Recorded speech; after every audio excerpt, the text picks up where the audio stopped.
Hi mga palangga, today is Monday. Walay klase today pero sayo ra gihapon ko nakamata. My eyes got used to waking up early naman good. That is why, maskin walay klase, kay early ra gihapon ko makamata. Initially, junior high ra dapat ang walay klase for 3 days, kay naay seminar ang mga teachers. However, gisuspend na lang pod ang klase in all levels, including senior high, for 2 days. That's why wala na gyud sila klase tanan. I think this suspension is because of the earthquake to ensure the student safety. Kusog pud bitaw kaayo ang linog maong kinahanglan gyud ma-assess ang mga school buildings. First things first, kay nanligs ako diri sa palibot.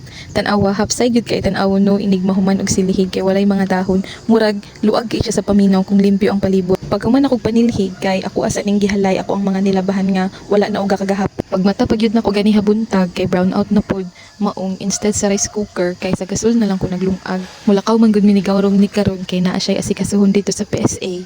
Unya ako muuban na lang pud ko. That's why sayo ko naglungag o sayo pud ko nagprepare og breakfast para makapamahaw sa mi bago mi mulakaw.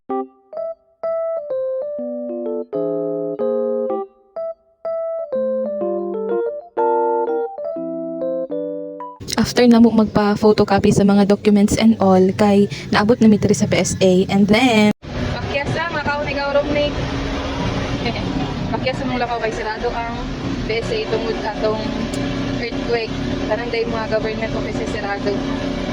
Mag-resume sila kay 15. So katong mga na-transaction dira sa government office sirado sila og 13, 14. Mag-resume sila og 15 tungod sa earthquake. So may buhaton kay palpak man ang transaction, mag-online sa kadali, kay brown out sa dimulok o manguli.